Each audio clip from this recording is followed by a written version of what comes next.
one of the frequently asked questions that we hear from women in management positions is, how do I manage everything that's going on at work and then still find enough time and energy to spend with my kids and to spend with my partner? I understand that many of us work in fast-paced environments, and it's very difficult to sometimes strike the balance, the work-life balance, if such a thing exists. So the purpose of this talk is to provide you with some ideas on how to do that.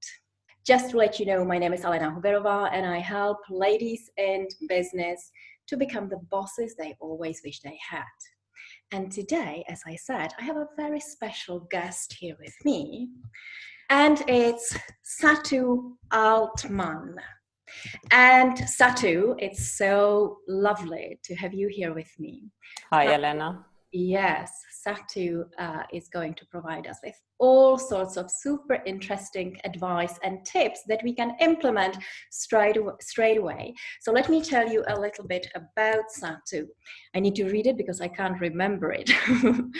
SATU is a performance and leadership advisor. She is founder of SAGA Performance.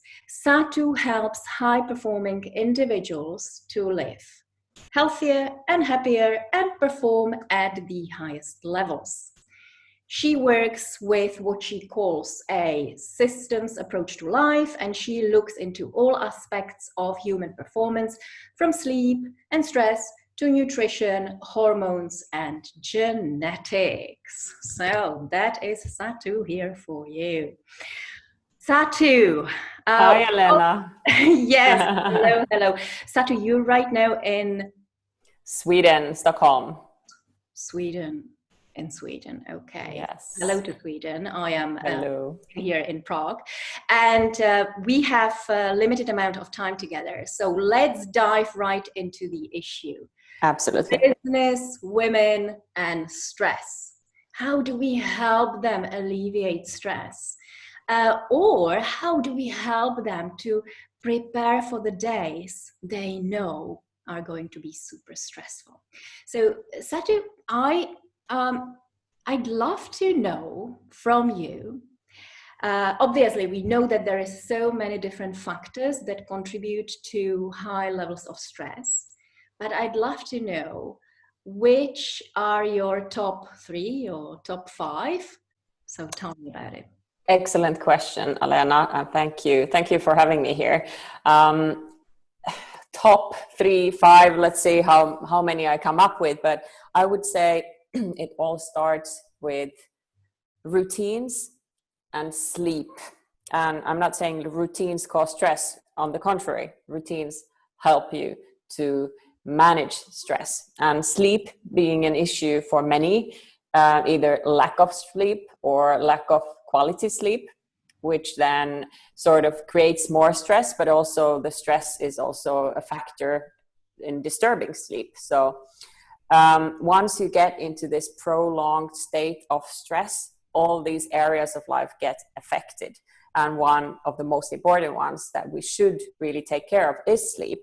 And then your mindset and your attitude is also playing a huge role in this, because once your mindset gets affected in a negative way, it's so much more difficult to get back on track. And especially for these kind of high ambitious, high performing women in business, I would say perfectionism is one key issue. You are in all areas of life aiming for 100% or more. And the advice would be, just if we go directly into how to manage your own mindset, 80-20. Think in that way instead. So you can't really, and you should not thrive or try to make it 150% in all areas. It's impossible for everyone. And probably your results will also suffer if you try to do that. Yeah. So that's a short intro. Right. Okay. So you say first, management of routines. Routines are actually good. They can help us alleviate stress. Yes. When talking about routines, what would you recommend us as some healthy routines? Yeah, start by thinking about your mornings and your evenings, because the morning really makes the day, and the evening has a huge impact on your recovery and sleep. And you need to find what works for you. But based on, I work with a lot of data and testing, but even if you don't have access to that, you can still reflect on your own natural way of sleeping and waking up and feeling tired or feeling energetic. And if you're a morning person, really find those routines in the morning. Maybe go for a walk, get some fresh air, do some exercise, and those kind of things that activate your body and mind. And find timings that work for you in the morning and in the evening, and stick to those, because that's what routines are about, that you create some patterns that you can stick to, and that will then release energy into other areas of life. So you don't have to stress about your morning. You don't need to stress about how to go to bed at a certain time, because you know that you have set to yourself, like, okay, I go to bed every day at 10:30. And that works for me, because then I know that I get enough sleep, I get enough rest. But it's also not just when to go to bed. Routines are also what you do the last few hours before you go to sleep. And those are often the most crucial ones. Like, how do you start winding down? How do you start making the break and the switch between your work mode? A lot of people work quite late in the evenings. And how do you really pull the break and say, okay, now I need to mentally and physically start preparing for the sleep? So those are really crucial things. Like, how do you start the day? How do you end the day? Yes. Create routines on there. Yes, SATU, this is such an issue. I worked with so many women who have young kids, and I observed that they often play with the kids, they spend time with the kids, they put them to bed, and then they return back to work. Yes, that is an issue. And I understand that it's not always manageable, but the most important advice still is try to create routines that don't have this pattern. So that's more of the exception, that you won't go back to work, because the blue light from the screens that you're staring in the computer, that is not helpful for your recovery, because the blue light is disturbing your melatonin production. In the worst case, really creating disrupted sleep and difficulties to fall asleep. So your brain is just going. And of course, it's not just the light, it's also the processing that you do when you're working. You're active. And instead, the last 1-2 hours before bedtime, you should actually be starting to relax. So try to find another way of balancing those hours between kids and work. Right. I think this is so important. I mean, I don't have kids myself, but I am surrounded by families with kids, and I see. And even for me, I am also very busy, and I used to make this mistake of working till late at night. And of course, I would go to sleep, and I would wake up at 3 o'clock in the morning. Yeah. This is another idea that I could exactly implement. How do I resolve this problem? So this is a major issue. We need to really take care of the 2 hours before going to bed, and just slowly wind down. So what could be for me? I don't know whether it's good or bad, but I find reading a really nice activity that gets me slowly into the mood for sleep. That's perfect. Yeah. Because then you're not staring at a screen, right? Yeah, exactly. If you're really reading a book. Yeah. No. I am the paper book person. So definitely. I have a calming tea before going to sleep. Sometimes I have a bath, which is something that helps me. Very good. Yeah. So anything else you do? Breath work, meditation, stretching. Even to go for a short, very calm, relaxing walk outside. Yeah. So you're not supposed to be activating your body, but the fresh air, evening air, sunset, that will also help. I would advise not to eat too late or too close to the bedtime, especially not a heavy meal. So a couple of hours before already have the last dinner, that last food. So your system is not working in handling the food that you took in, but more like relaxing when it's supposed to relax. Yes. Oh, Yeah. this is another very frequent mistake that we do, right? I used to live in Spain, and in there it's a little bit radical because people have dinners very, very late at night. And Yeah. then shortly after the dinner, they go to sleep, and there is also an impact. And I felt it on myself. Now I live in Prague, and in here we have dinner at 6 o'clock in the evening. You know, That's perfect. it's just perfect. Yeah. No, it's much easier in certain cultures, of course, to manage that. But then again, you can also balance it with the amount of food if you would be in a situation that you have to have a late dinner, obviously you could eat just less and less heavy food. So the worst thing you can do is to have like a lot of carbohydrates and a lot of, let's say, red meat, and then you would also have some alcohol into it, red wine, and then go directly to bed. So that would be something that when I look at data, when we track sleep and recovery and stress, that's where you really see the effects, that the person has their heart rate up half the night until maybe 2 a.m. And really the recovery that happens early in the night is almost non-existing. And then your sleep recovery actually starts after the system has dealt with all the food and the alcohol. So you're actually getting just a couple of hours of relaxing recovery sleep. I see. Right. Yeah. And this is actually a part of your work, right? You use Yes. data in order to see the lifestyle and then suggest specific changes, right? Correct. Yeah. And it's becoming more and more popular for people to be curious about, to understand how does the food, how does the exercise, how does my work, how does it affect me physically? And really to understand these switches between the nervous systems. Like we have the so-called fight flight mode, the sympathetic nervous system, and then we have the rest and digest, the parasympathetic nervous system. And we're supposed to be able to switch between those during the day. And then the night should be mostly about the recovery, of course, the parasympathetic nervous system that kicks in.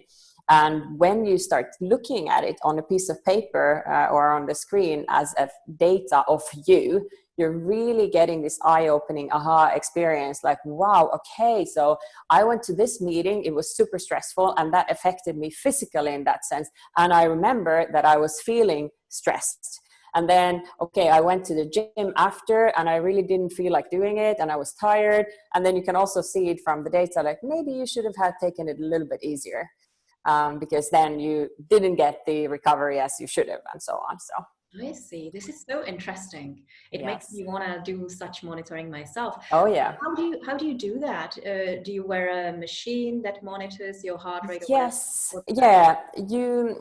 I partner with a company called FirstBeats. So FirstBeat has a device that you put underneath your clothes, 2 pieces, and you carry it day and night for 3 to 5 days. And that measures your heart rate and heart rate variability, so the timing between those individual heartbeats. And through that, then the system creates a report where we can see with colors, red being the stress mode, and then green being the recovery, and so on. So it really gives you great data and great insights of every single moment during the day and the night. Where are you in these parasympathetic and sympathetic nervous systems, and how your heart rate goes up and down, and so on. So we can draw good conclusions of your overall health, overall performance, and also create great plans for individuals to move forward, to actually become more healthy and better, and feel better and perform better. Yeah, that's interesting. Yeah, it's definitely something that I would recommend to others to just check how their current lifestyle is, whether it is healthy for them and conducive to optimal performance, right? Because sometimes we are shocked when we see it, when we see the hard data, and then we see that we do not recover after all these stressful periods of our life, and we don't do anything about it. Yeah. Prolonged stress leads to so many problems, right? Yes, totally. And serious problems as well in some cases. And that's really good to be able to sort of pull the brake before that happens. Yeah. Satu, I know, listening to you, I remembered very, very stressful period back in my corporate years. And I remembered that there would be meetings that I would go to, and I would leave feeling sick, literally sick. Wow. I mean, at that time, I really had not much clue about how to manage the inner state. It was many years ago. What would you, I'm sure that I'm not the only one experience that you actually feel physically, you feel sick, or you feel certain tension in the body, or you've got an intense headache because it's been such a prolonged stressful period that your body just doesn't know what to do with it. So what would you recommend in such situations that we actually note? Of course, one thing is to do this monitoring, and then having an advisor who can tell you exactly what you can do according to the data. But even if we don't have that data, if we have a stressful day like this, how can we help ourselves? Yeah, a very important question. It is, as I always tell my clients, it is a system. You are a system. So you are built with pieces of puzzle, so to speak. And there are so many things that impact and influence each other. So it's difficult to give one answer and one thing fits for everyone. But what you can do is, of course, breath work is one of the key things to help you instantly when you're feeling stressed, or before you're going into a stressful situation that you already know, okay, this is going to be a tough meeting, and I want to make sure that I'm calm and I feel like I'm in control of the situation. So there you can have these kind of exercises, for example, the box breathing. You can Google that. It's just a very simple thing that you can do within a minute or two. Just make sure that you're breathing through your nose. You breathe for X amount of seconds in, and then you hold for, let's say, 5 seconds. Then you breathe out for 5 seconds, and then you hold again. And you do that as a circulating movement for maybe 4 or 5 rounds. And during that time, you're already creating this kind of calm, in control, and focus for your brain and body. So that's a very concrete thing to do. Then obviously a lot of other things play a role as well. How you eat, what your, let's say your cycle, if you're a woman, your hormones are affecting the situation as well. How you experience stress, both physically and mentally. And yes, food intake, caffeine intake, all those things, if they're not in balance, if they're not in the right places in the puzzle, they may let's say release this kind of a headache, for instance, or feeling of, okay, I'm actually feeling physically sick after a stressful moment. Yeah. Or just take a breather, just go for a walk. Yeah. A bit of fresh air. Yeah, that box breathing that you mentioned, I mean, I swear by it. It's absolutely brilliant, and I use it in public speaking scenarios when I'm on stage. So I breathe like a pregnant lady. Yeah. Deliver a baby. No, it's absolutely wonderful. So it works. You mentioned so many things in here, Satu, that I would love to dive into. Yeah. But I need to be aware of time. So Satu, when we know that a day is coming and we have a high stake meeting or a high stake presentation, and we need to be in top shape. So as you have mentioned, there are things that we can do even the day before. Take care of our sleep, maybe do a little meditation, have a light dinner and not too late, right? So there is certain preparation that we can do the day before. Yes. What do we do on the day? We're stepping into the office and we know that it's going to be heavy. So you mentioned the breath work. Yeah. What else? Do we eat specific foods, or do we avoid eating specific foods in order not to get too stressed? What do we do? When it's a really, really important, let's say a meeting or something that you really have to perform at the top, I would not change too much from the normal. So stick to the routines applies even here, because if you start doing really like new experiments with food or drinks, it may backfire. Unless you then know that this specific thing, like having a shot of espresso, that helps me just before the meeting to give me the kicks and the boost, then of course, yes, do it.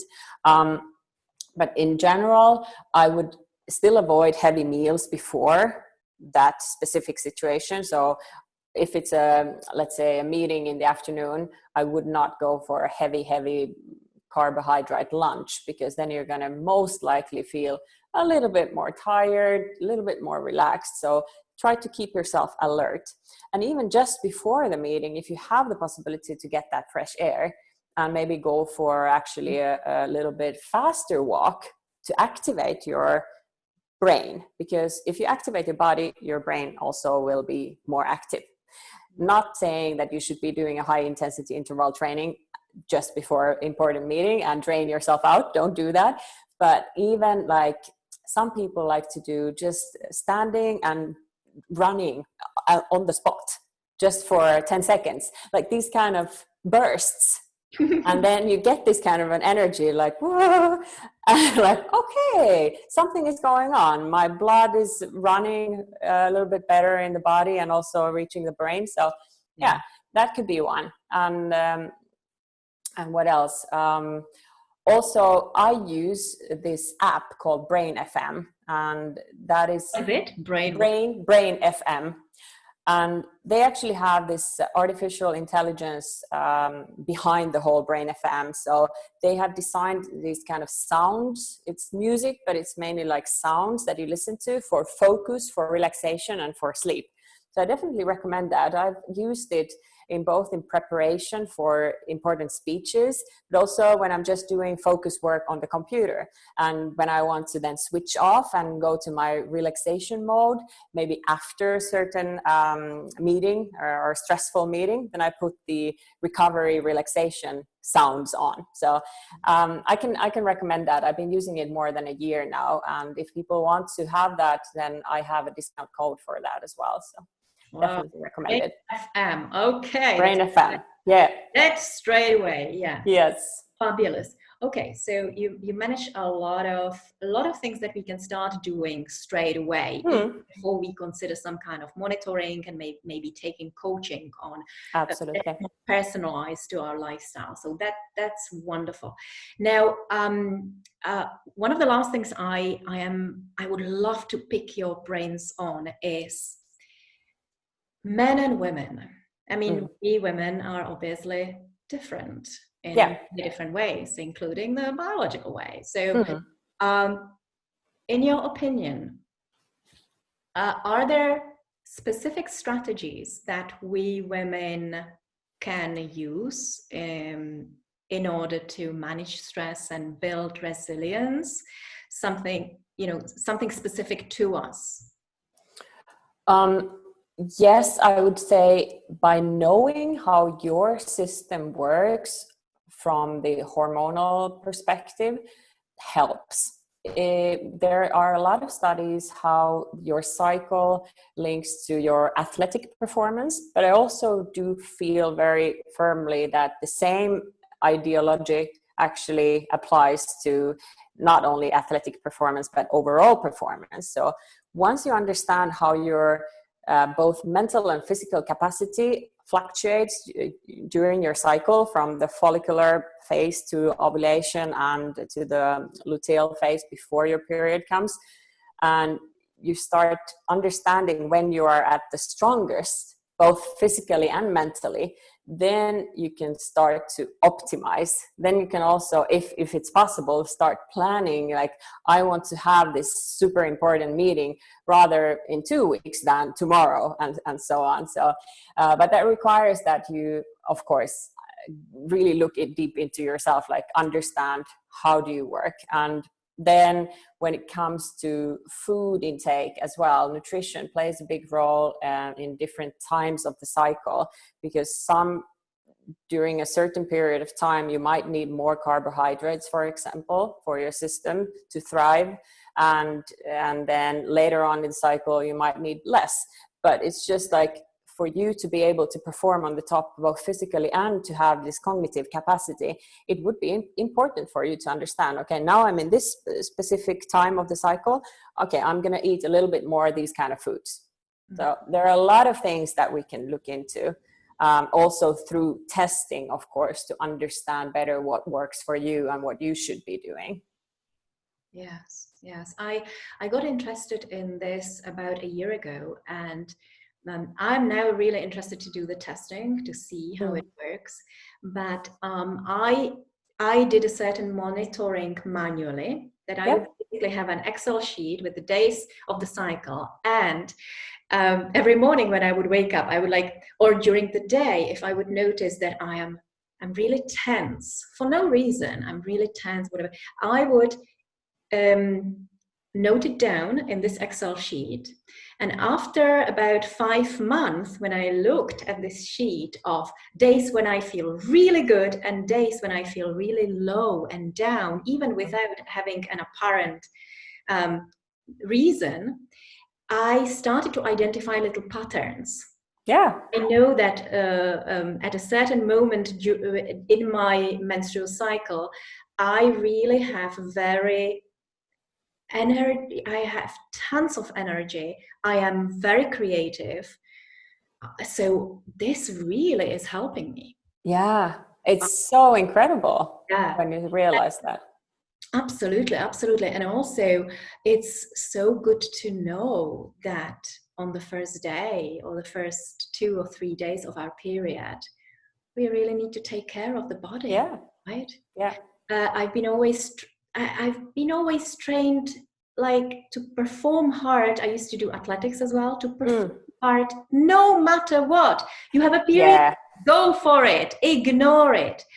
And I actually learned to do it, but I didn't realize at the time that maybe that I was paying a price for not respecting my body. And then I had severe pains during the menstrual cycle, or I had some negative consequences just because I didn't respect it. So I'm actually really happy that even in the companies, in the corporations that I go to train nowadays, I already hear that many of them, they are more flexible with women, and they have the menstrual cycle, they take it into account. If the woman wants to work from home, because she needs that more time, or wants to take a bit more time off on the day, the companies are now more encouraging even women to do that. So that's really good to hear. Yeah. I think there's still a lot work to be done in that area globally. I think a lot of countries and cultures differ from one another, but I'm so happy to hear that where you are, that this is the right direction at least. Yes, it's being talked about more and more often, and it's so nice. Yeah, just respecting that we women are different, and we also do have different needs. Yes. And if we are to have optimal performance, we need to make sure that these needs are met, right? Yes, absolutely. Right. Wow. Okay, so much. Let me just summarize what I understood your tips were in order to manage that stress. Yeah. So you mentioned that it's incredibly important to have healthy routines. And these healthy routines, they include everything from exercise.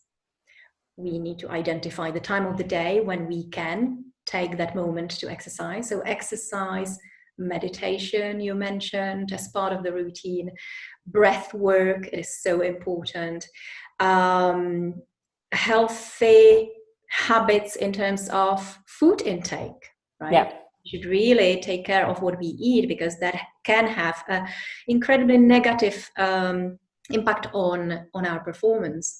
What else did you mention? The sleep.